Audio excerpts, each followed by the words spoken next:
few times since discussing different partnership opportunities for her business as well as networking opportunities. She's an amazing individual, and I definitely encourage everyone to follow up with Maria on either a personal or professional level after this webinar. Maria is a leadership development guide for her newly founded company, which is called Amy Never Hire, and she has been in HR for just under 20 years, serving in various capacities.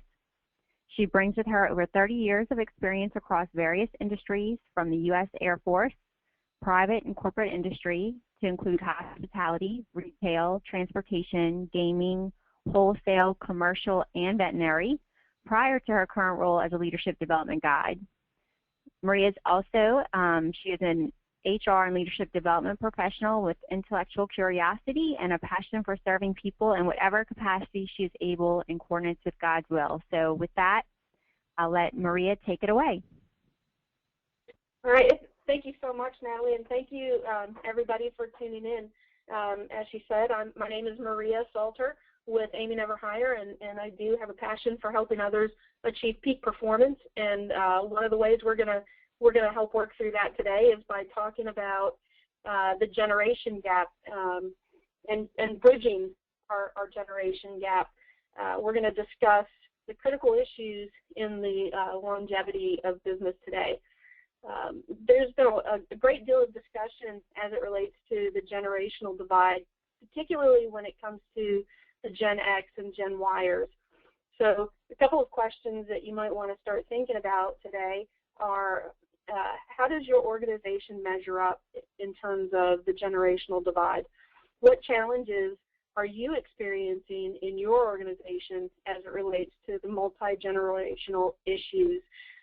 Right now, I think we're in a unique position where there are currently 4 generations in the workforce, and we're about to see a 5th generation coming in, possibly while we're having a huge amount of turnover with the baby boomers that will be exiting the workforce very soon, or possibly have already started exiting.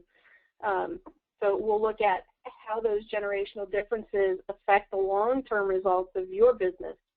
Our purpose today is to define what that divide is, explore how it might be affecting you right now, and talk about some possible action steps that will enhance the cooperation and communication of your staff while protecting the longevity of your organization. So even though we're discussing different generations, know that the research has created categorical definitions across the board. However, we're all a product of our past, no matter which generation we happen to be born into, and the characteristics of each of those generations exhibits is a result of what we're exposed to as children. So we hear a lot about Gen X and Gen Y, but we actually have to start a little earlier than that. So we're gonna begin by looking at baby boomers. Here are some of the general facts about baby boomers, who, by the way, are the largest contributor to the nation's business and industry workforces. You see the statistics on the screen there. 56% of all current national leaders are baby boomers. 77.5 million people, according to AARP, will be vacating, or actually have started vacating the workplace since 2008. There are only 46 million people coming in behind them as potential replacements. So that's a huge amount of knowledge that's walking out the door, and very few coming in to replace them. These numbers reflect why the business community needs to be so concerned about brain drain. Again, a few more questions for thought for you are, how does your organization measure up when you're looking at those statistics? Is anyone shocked by what you see in terms of the statistics on the screen?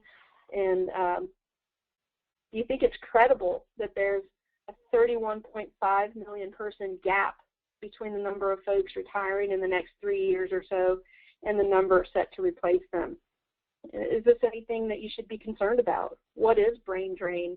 And is that something that concerns your organization as a result of all the baby boomers who are leaving without possibly sharing all that critical knowledge and skill that they have with their successors that are coming in after them. So how can companies manage the brain drain? The first issue may be a lack of recognition that it even exists. A lot of baby boomers out there might not even realize they're not being open and sharing intellectual property. They're focused on getting the job done and doing things because that's the way they've always done them.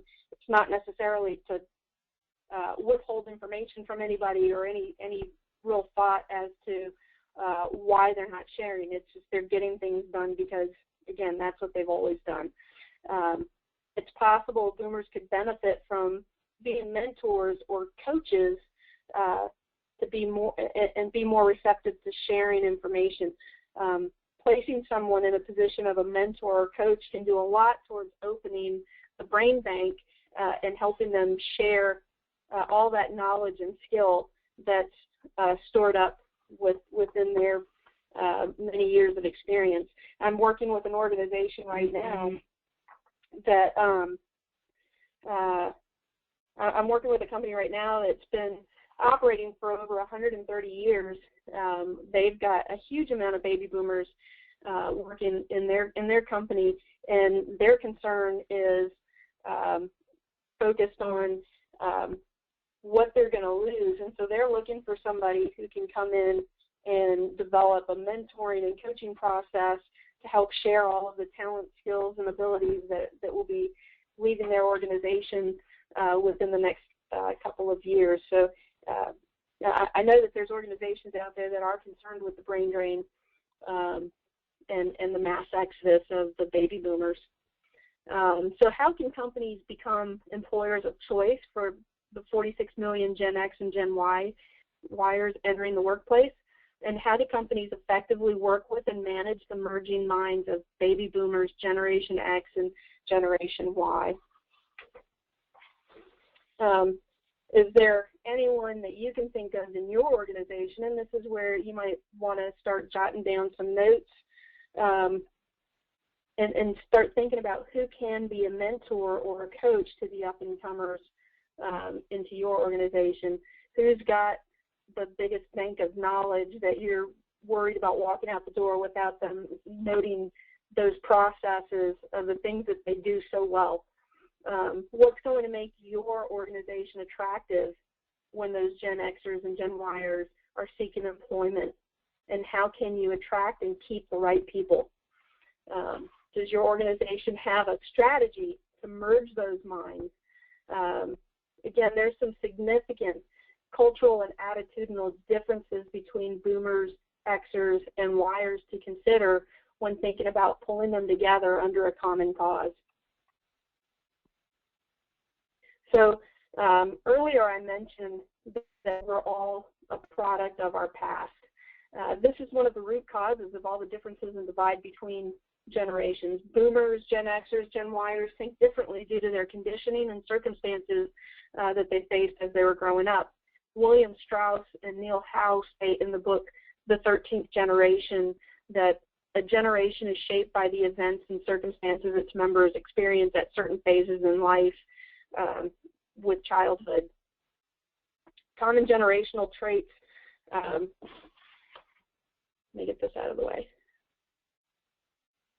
Well, you can see the quote on the screen there. So let's give some thought to that quote. Are Gen X and Gen Yers really lazy slackers, as many boomers can be heard saying? And here's another question for you. What parent out there doesn't think their child is a lazy slacker at one time or another, or that they need to change their hairstyle, or wishes they dress differently, or doesn't understand the music they listen to? So no matter which generation we're born into, we all think the next generation doesn't quite get it the way we do. And then the younger generations think that we don't understand what they're going through because life was so different during the time that we were growing up. So it's not what's fundamentally wrong or different with Gen X and Gen Y. it is about the differences that were forged between the generations based on being exposed to a different life. So it doesn't matter if we're talking about 2011 or 2021. It will always be a different time and a different world. And soon we'll be talking about how to get along with Generation Z. Like I said, they'll be graduating and coming into the workforce very soon. So bringing this back now, let's seek to understand the differences that exist today. And to do that, we'll start by looking at, again, the boomers. So let's look at what makes somebody a baby boomer. They were born between 1946 and 1964, and there are approximately 76 million of them, and they fall into two different categories, which until I started looking into this research, I didn't realize that myself. The first group contains those that were born during the earlier part of the time frame from 1946 to 1955. Some of the events that affected these boomers were the rapid rise of JFK, Robert Kennedy, and Martin Luther King Jr., the start of the Vietnam War, which led to war protests, the growing popularity of drug experimentation, the first blushes of the civil rights and women's movements, and general characteristics of the baby boomers born in that time frame, 46 to 55, are that they were experimental, individualistic, free-spirited, and social cause-oriented. Moving ahead to baby boomer group number 2, sometimes referred to as Generation Jones. Some of you may have heard of the expression, keeping up with the Joneses. This is where that comes from. And they are thought to be born between 1956 and 1964. And so you're looking at what a difference 9 years makes. As teenagers, they were raised listening to the messages of the Kennedy brothers and Martin Luther King Jr. They learned great optimism. And what kind of crash took place with the subsequent assassinations of those individuals? The quote comes to mind, "The times they are a-changing." Throw all of those optimists into the pessimistic 70s, and they can refer to it as the unrequited jonesing quality of comparing themselves to others and what they could not have or an advantage someone else could have, but not them. So some of the key events were Watergate, the Cold War, the lowering of the drinking age, the oil embargo, raging inflation, gas shortages, and the draft was reinstituted. Some of the key characteristics of this generation are now they're less optimistic. There's a big distrust of the man. They're more cynical in outlook, and they always feel that they've got the big brothers watching mentality. I'm sure none of you know anybody that would fit into that category, right? So what generalities can we make about baby boomers overall? They associated with the rejection and redefined traditional values. They're the healthiest and wealthiest generation.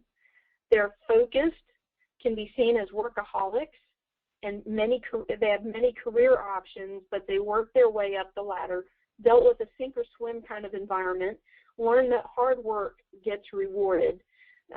Knowledge also gets rewarded, so they tend to guard their experience and knowledge. And I'm sure there's no potential problems you can see with any of that, right?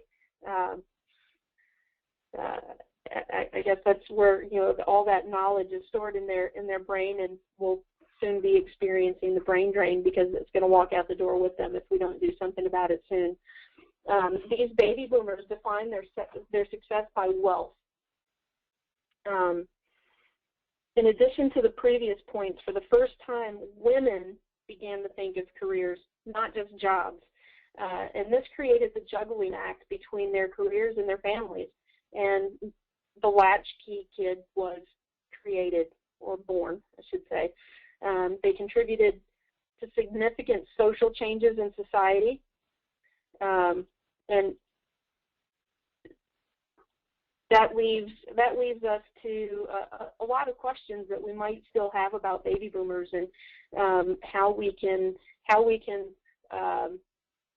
capitalize on all of the knowledge and information that they have before they leave the work environment. So now we're gonna move on, and we're gonna look at Generation X. So Generation X, depending on who you read, Generation X was born between 1965 and 1976, or even to broaden that a little bit, from 1961 to 1981. So the average employment of a Gen Xer is 3 to 5 years in any one organization, and that's largely due to a lack of faith in the employer's commitment in them, where you had the baby boomers who were completely committed to their career and stayed with their organizations for 20, 30, 40 years until they retired. Now you've got Gen Xers who give you maybe 3 to 5 years of commitment to the organization. They believe job security lies in their ability to develop their personal skills. They tend to be free agents. They distrust corporate motives and have higher levels of education than their parents did. So basically, the parents insisted their children have it better than we did. We made higher education almost a requirement in many, many households. Gen X is quite tech savvy. They tend to be more pragmatic and learned from an early age to depend on themselves, because often they were the product of again, being a latchkey kid, or were self-managing in an empty house until mom and or dad got home from work. Therefore, they're very adaptable and quite independent. They want to be seen as individuals. Some in this category might enjoy the benefit of autonomy. Tell them what you expect from them, and then give them the space to get it done, and they're going to do it. Gen X also learned on the fly. A lot of OJT, get in, and just do it. Due to training cutbacks, this almost became a requirement, but it did fit their independent nature. So they're dedicated to the job, but will not sell their souls to it for a 24/7. So they don't live it, eat it, breathe it, drink it. They're dedicated. They'll choose work-life balance over money and career advancement. And now, due to what they experienced as a child, namely mom and dad were often slaves to the job, many young, well-educated mothers will put their careers on hold to raise their children. You see a lot of homeschooling in the Gen Xers. Moms with master's degrees or PhDs are staying home to raise their children before going back into the workforce.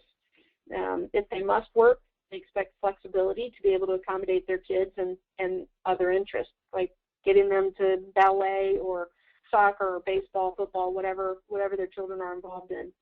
Divorce rates began to climb in this period, which led to even more latchkey kids and a yearning for something different for their life. They began to see the value in relationships over business achievements and wanted to create the home they never had. We started to see more people, about 10% of this demographic, actively involved in startup businesses, and so that they could make their own rules.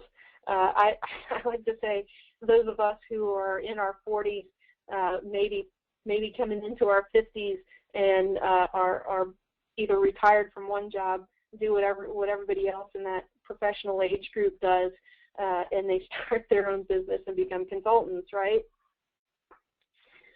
So hopefully there's no questions about Gen X after what we've reviewed, and we'll keep moving right along and talk about Generation Y just a little bit. And this group was born between 1982 and 2005. They're also known as millennials. Fortune magazine actually deemed this generation is inclined to be very high maintenance but have the highest potential.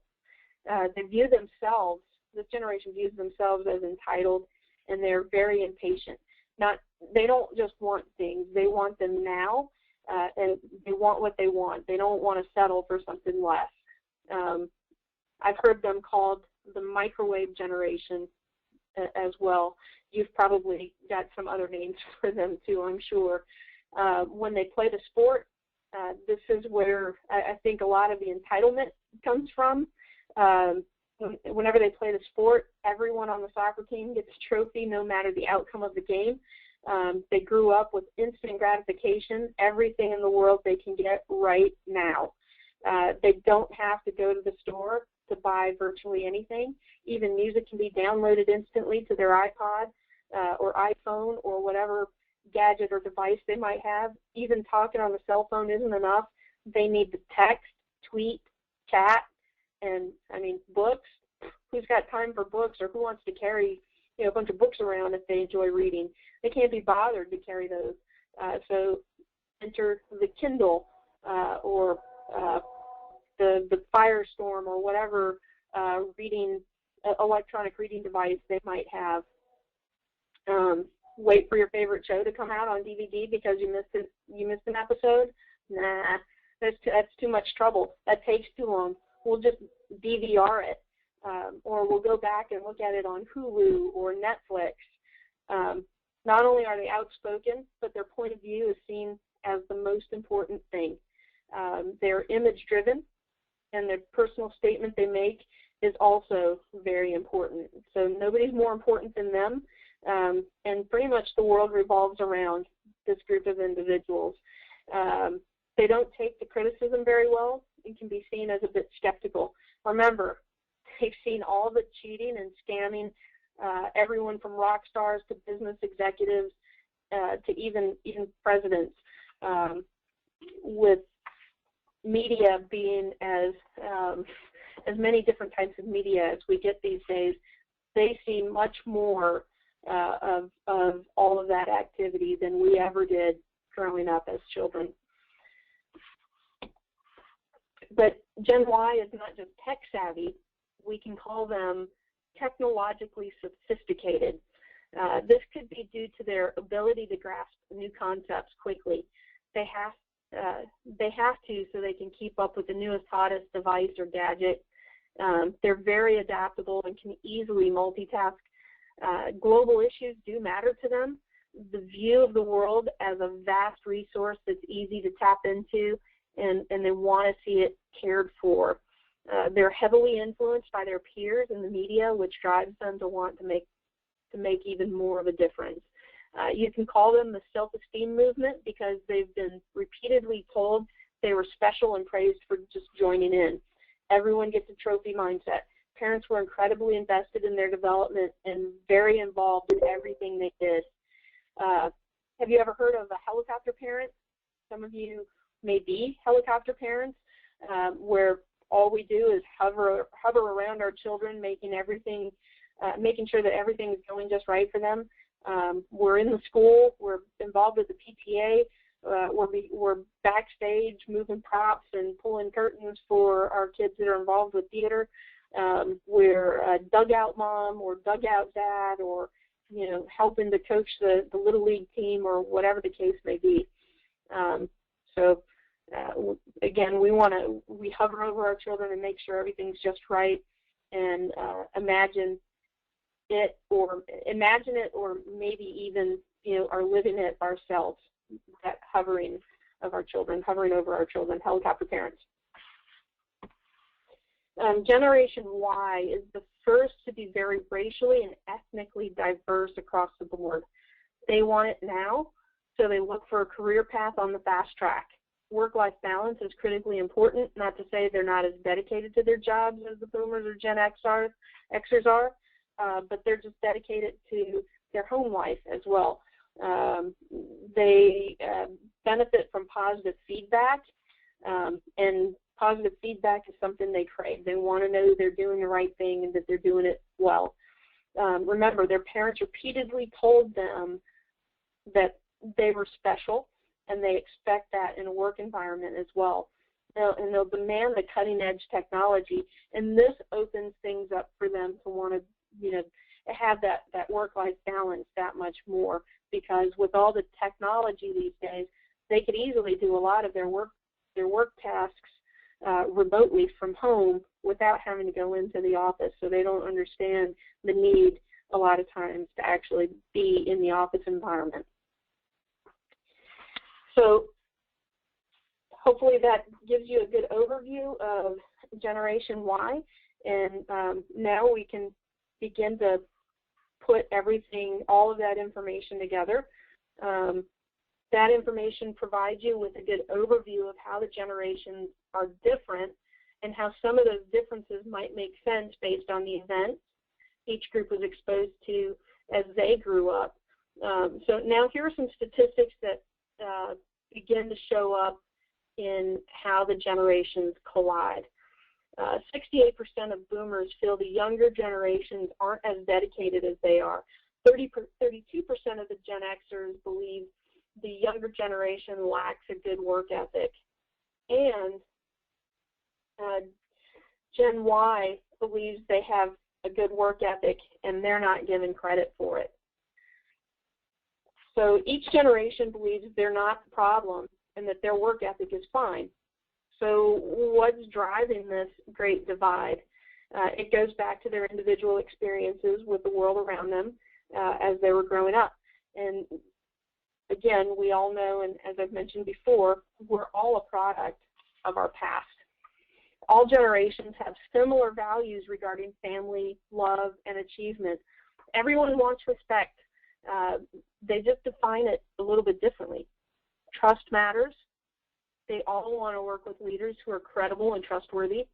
Organizational politics can be a problem sometimes, and no one really likes change no matter what generation you're from. So anytime change occurs, we kind of dig our heels in a little bit until you give us the reasons for that change and make sure we understand how it relates to us.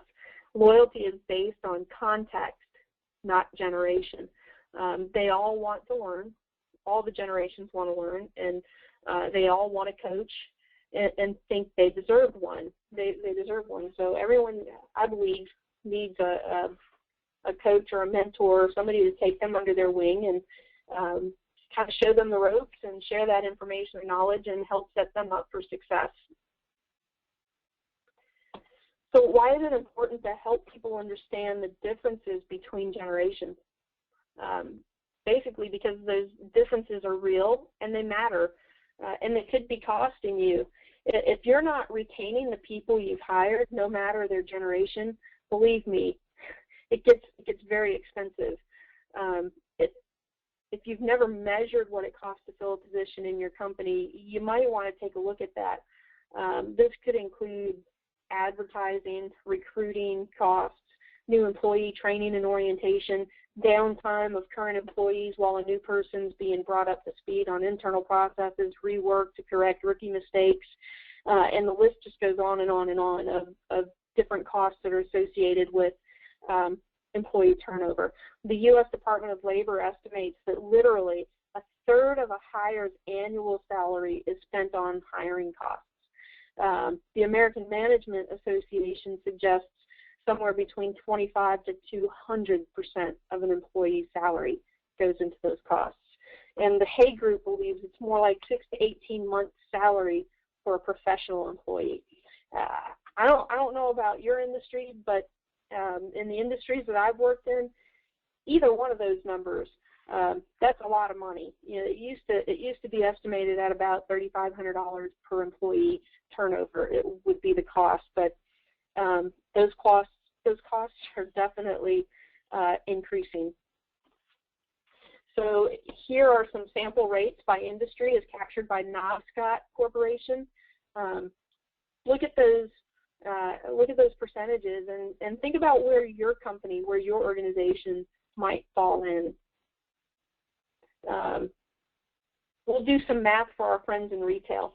If the average salary for a new employee is $25,000, the cost of bringing on someone new is approximately $8,333. If you have 100 employees, and the Knobscott survey suggests that your turnover rate is 32%, it could be costing you $266,000 a year. I don't know about you, but if you can afford to write a check for $266,000, the correct spelling of my name is M-A-R-I-A. Last name is Salter, salt with an E-R. It's a great online resource if you're interested in trying to calculate your assumed rate of turnover or cost of turnover. And that's on the screen there for you. And again, we'll provide this to you once the presentation is over. So if you don't know your cost of turnover, you might want to spend some time figuring it out because it can be a very important number in the success of your business. Does it cost more to bring somebody up to speed or maybe refocus somebody who has lost a sense of their engagement, or does it cost more to bring in a new hire and manage somebody out when you could just coach them up instead? So that's just something to think about. So how can you reduce your turnover numbers? Well, one of the things that you can do is you can work to merge the generations as best as you can by creating a mentoring process and creating coaching environments. Create a management strategy that successful teams of all generations will begin working together and bring success to the organization.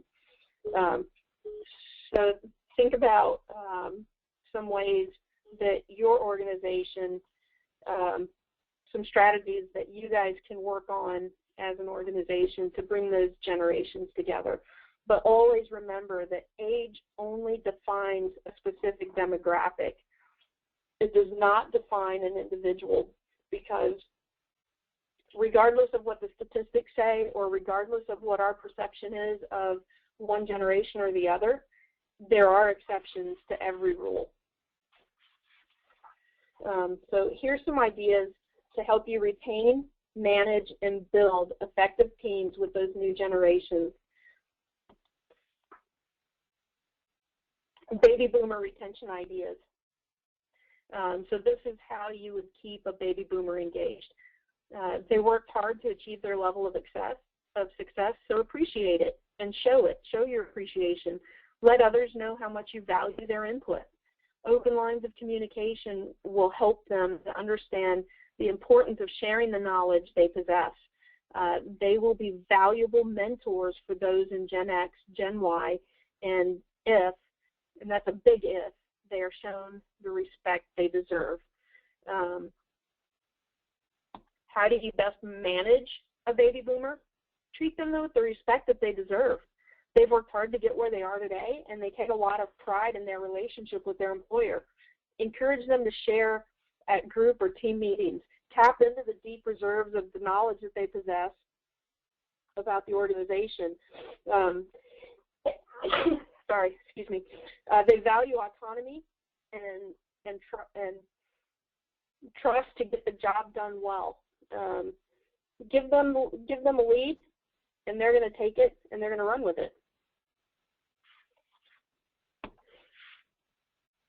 What do you do in meetings and training settings to engage a baby boomer? They like to experiment.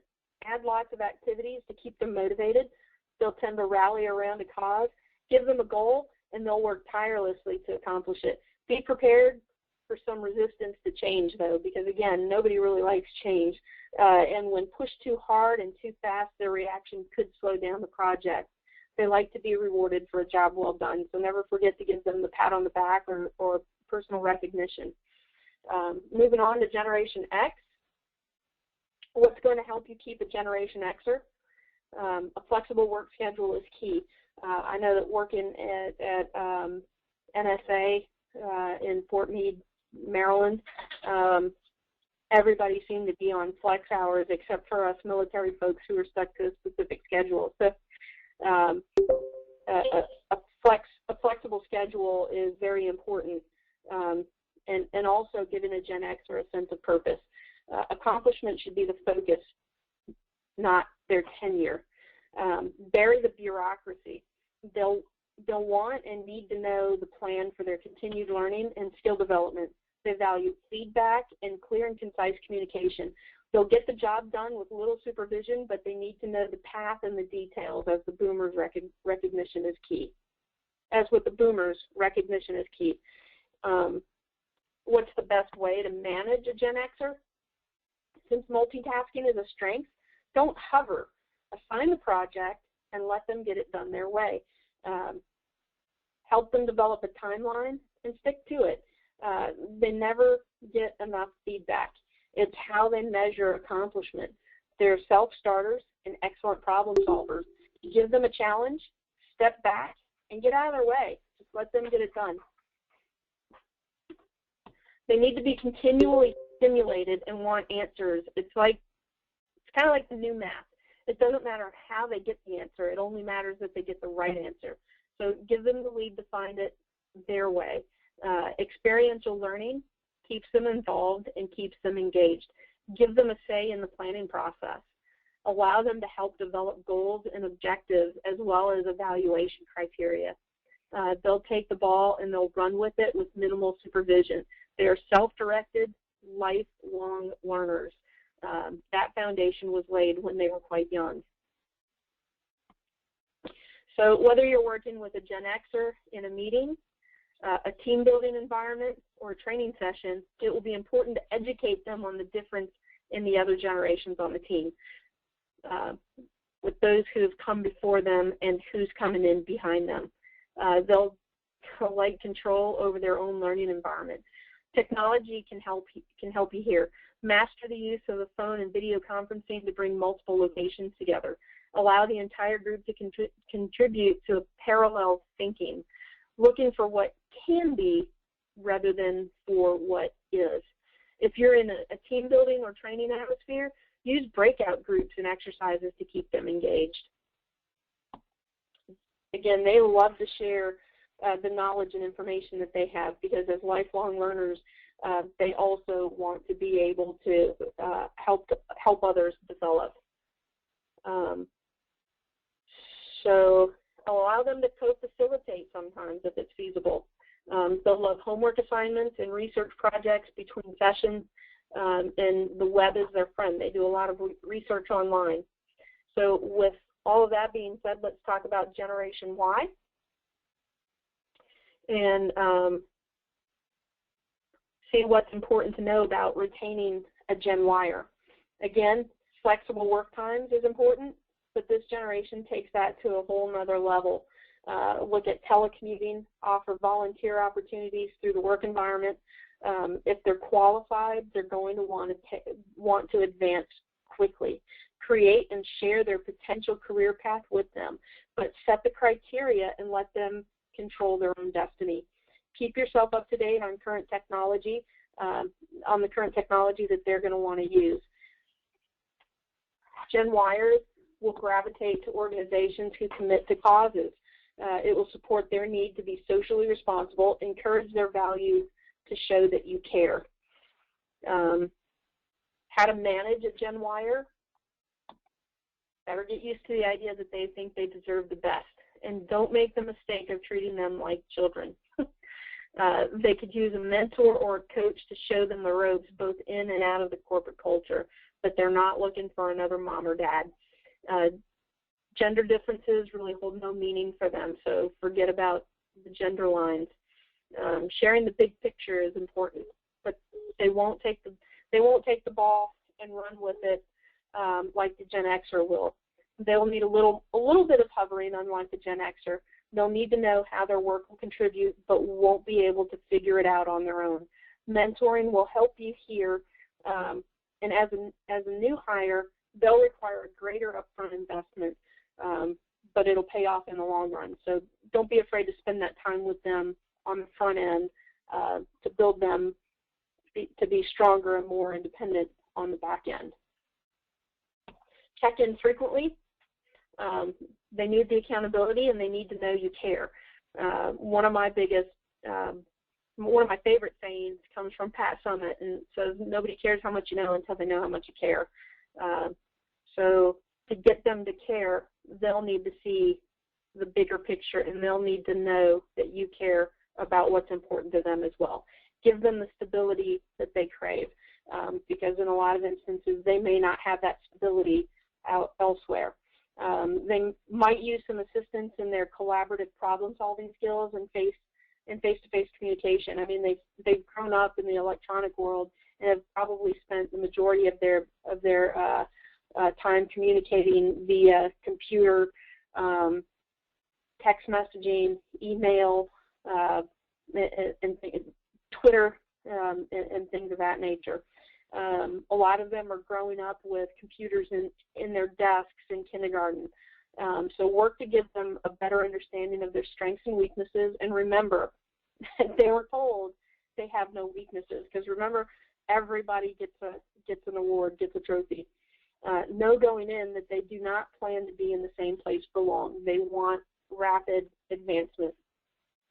Feedback along the way is critical. And of course, you know, the technology, they love technology. Where Gen X likes control, Gen Y likes structure. Case studies will help them tie learning into action. Give them the license to be creative and make sure you're stimulating them visually. Personal focus time will help them apply new learning concepts. Told you we'd be talking about Generation Z soon, but you didn't think it would be this soon. What we know so far about Gen Z is that they will be born to Gen X parents, or the youngest boomer, or oldest Gen Ys. They've grown up with technology. They don't remember a world without cell phones, the internet, instant messaging, texting, MP3 players, and YouTube. This has earned them the nickname digital natives. This generation may redefine actually what it means to socialize. It might no longer be going out to dinner, but spending quality time together online.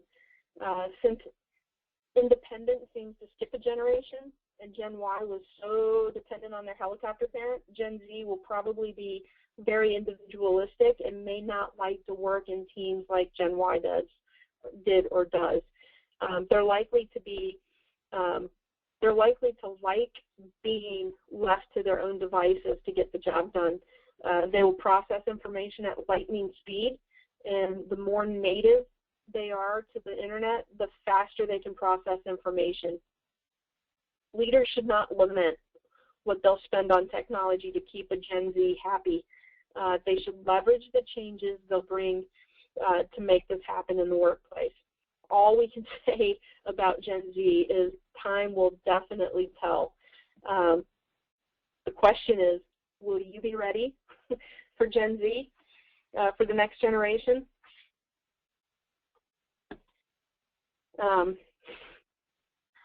So we've defined the key generations, looked at some of the reasons a generational divide exists, and offered some suggestions on how to work with each group. I hope that gives you all some concrete ideas on how to handle the future of your organization. And if you wouldn't mind, when you fill out your critique, jot down some key takeaways for me that some ideas that you've gotten from this presentation today on how you will help your organization deal with that generational gap, and you can help be the bridge that will bring that gap closer together. So thank you very much for your kind attention and participation.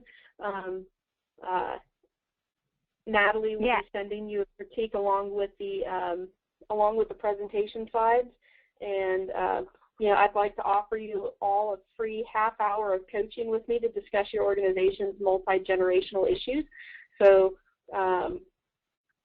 be sure to write down my contact information and jot down one or two key issues the generation gap is contributing to in your organization. And I promise to follow up with you within the next 30 days. So please feel free to reach out to me. And thank you very much for your attention, and I'll look forward to interacting with each of you soon. Thank you, Natalie. Thank you, Maria. Does anybody have any questions for Maria before we get off the line? You can also type them in the chat section as well. I know, Maria, I had a question for you, if you don't mind. Okay.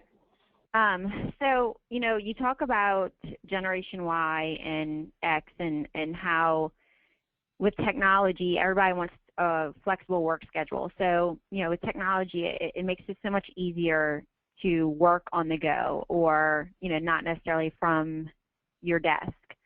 Even for this GoToMeeting, there's an app where you can actually log on and view the meeting from a smartphone, and I was just curious, how that may affect the culture of an organization. If people are always absent or not within the organization, does that really change the culture of a business, A? And B, do you know if there's any numbers that support or, maybe don't support that ideal of people being outside of the office or working from home or from, just different places outside of the main work office?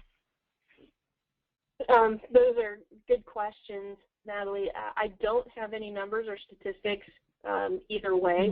Mm-hmm. I think that is something that research that we're researching now and trying to see exactly what the impact could be. There's not a lot of organizations that I'm aware of that allow the working from home a whole lot. I mean, I think there's some flexibility with certain positions. If obviously administrative type roles have more of a advantage where that's concerned, but I do feel that it would definitely impact the culture. I mean, if you're not in the office environment working with your team on a regular basis, what kind of culture could possibly be set or be developed? How well will you know your team if you're always working remotely rather than, I believe there are situations and circumstances where working remotely occasionally would not hinder or harm the culture of the work environment, and may actually benefit an organization, particularly where there's a situation where maybe there's a health-related issue, or a parent taking care of a sick child. If the organization allows that parent to work from home for the day rather than have to come into the office so that they can take care of their child as well, right, then I think that lets the people know that the organization actually cares about their people. Long gone, I think, are the days of too bad, so sad. You're still going to have to find childcare because business must go on. Right. I mean, I think it's a difficult one because, you talk about the different generations and how they perceive or how they envision the ideal workplace. And, of course, even myself, I would love to be out and about taking care of different things throughout the day. However, I feel in the same sense that if you're not in the workplace and you're not around your coworkers and you're not building a culture, then it seems like it goes back to that stat that people only stay somewhere for 3 to 5 years. They're always either looking for the next place to go, or if they're not in the workplace, they're not building that culture, so they're not attached to that company either. So, right. That could be part of the whole, turnover as well. Well, if you're giving them leeway and you're able to work from various spots, then what is your commitment exactly to the company or to the culture of the organization and the relationships that you build with people? So it kind of, I'm just curious, when those numbers may come out, because I see it both ways. It's great for the employee in one way. However, it's not too great because they're not building those relationships within the workplace. So I was just curious. Yeah, I think that's a double-edged sword for sure. Yeah. Okay. Well, if no one has any questions, we'll go ahead and get off the line. Again, I will be emailing everyone the slides from today's presentation as well as the recorded webinar. And Maria also is sending out a survey, a follow-up survey. So if you could fill that out and get it back to either myself or to Maria, we would greatly appreciate it. And thank you again, Maria, for your time today. It was an amazing presentation. Definitely gives us some greater insight into the different generations of those in the workplace. Well, thank you for having me. I appreciate it. All right, y'all have a great day.